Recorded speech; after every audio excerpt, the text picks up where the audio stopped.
हरियाणा के कैबिनेट मंत्री अनिल विज ने कहा, हमारे पास हवा में मिसाइल्स व ड्रोन खत्म करने की क्षमता है।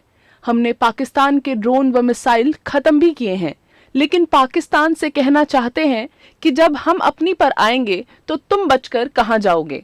हाँ, तो हमारे पास हवा में ही तहस नहस करने की कैपेबिलिटी है और हमने इनकी की है। और हमारा जो S-400 है वो जितने भी ये ड्रोन और यू और सारों को वही साफ कर रहा है। तो हमारे पास तो कैपेबिलिटी है, पर बच्चे तू कहाँ जाएगा जब हम अपने दाव दिखाएंगे। ब्लैकआउट के आदेशों का अंबाला कैंट के लोगों ने पालन किया। इस पर अनिल विज ने कहा, अंबाला कैंट के लोगों ने कई युद्ध देखे हैं, उन्हें पता है युद्ध के दौरान क्या ख्याल रखना है। देखिए, अंबाला छावनी की जनता भी और भी आसपास की काफी समझदार है और हमने तो 2 युद्ध झेले हैं। 1965 का झेला था, तो हमें पता भी खाइयां बनाकर और लाइटें बंद करके। 71 का झेला था, उसमें भी ऐसे ही करते थे। तो अंबाला की जनता जागरूक है, इनको मालूम है। लेकिन फिर भी मैं कहना चाहूँगा कि सायरन बजते ही कोई भी अगर लाइट है, चाहे अगर कोई बीड़ी भी पी रहा है तो उसकी भी बंद कर दो, टार्च जला रहा है वो भी बंद कर दो, अगर कोई मोबाइल की लाइट फेंक रहा है वो भी बंद कर दो। एक्चुअली इसी की आड़ में वो पायलटों को निर्देशन देते हैं कि मैं ये गैस जलाऊंगा तो बस समझो ये है। तो वैसे तो टेक्नोलॉजी बहुत एडवांस हो गई है, लेकिन ये प्रिलिमिनरी काम है कि जो ब्लैकआउट है वो अच्छी तरह से हो।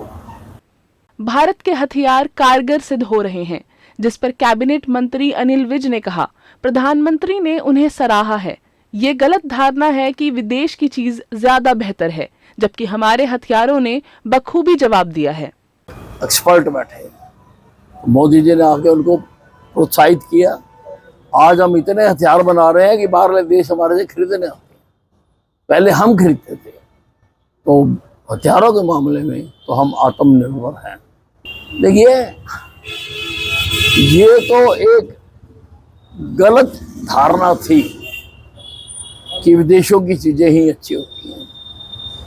वही कपड़ा अंबाला छावनी में मिल रहा है तो लेते नहीं है, इंग्लैंड में जाओ वही कपड़ा वही मिल वो ले लेते हैं। ये एक गलत धारणा है। सायरन को लेकर अनिल विज ने सभी चैनल्स को ट्वीट किया है कि बार बार सायरन की आवाज अपनी खबरों के बीच ना सुनाएं। अनिल विज ने कहा, इससे कंफ्यूजन पैदा हो रही थी, अगर असली में बजेगा तो लोगों को पता नहीं चलेगा, इससे बड़ी घटना हो सकती है। मैंने कल ट्वीट किया था, सभी जो हिंदुस्तान के चैनल्स हैं वो अपने चैनल्स पर बार बार जो सायरन बजता है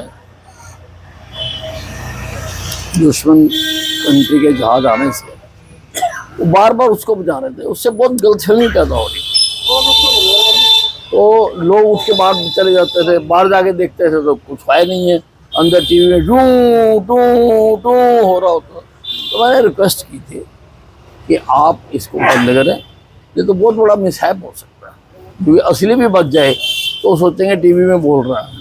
तो मैं बहुत खुश हूँ और मैं सारे टीवी चैनल्स को मुबारकबाद देना चाहता हूँ, धन्यवाद करना चाहता हूँ कि उन्होंने मेरी छोटी सी अपील पर सारों ने वो सायरन चलाना बंद कर दिया। देखिए, आपने कभी अखाड़े में कुश्ती होते देखी है?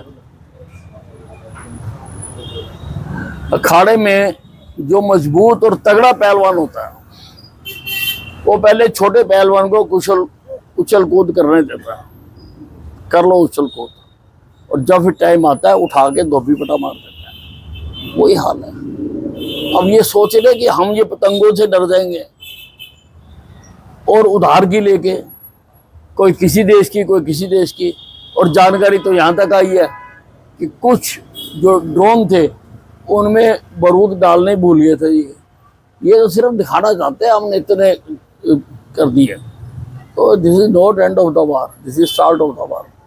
सिंधु नदी के पानी को लेकर अनिल विज ने कहा, सिंधु हमारी पुरानी सभ्यता है, सिंधु से हमारी संस्कृति जुड़ी है। सिंधु का पानी पीकर हम हिंदू हुए हैं। तुम सिंधु का पानी पियोगे तो तुम्हारा क्या होगा? देखो, मैं आज आपको एक बात बताता हूँ। ये पानी है सिंधु नदी का। इस नदी के किनारे ही हमारी सबसे पुरानी सभ्यताएं ने जन्म लिया। हड़प्पा, मोहनजोदड़ो, इस सिंधु नदी के कारण। ये हमारी धार्मिक नदी है। हम तो सिंधु का पानी पी पी के हिंदू होंगे, अगर तुम पियोगे तो तुम्हारा क्या हाल होगा?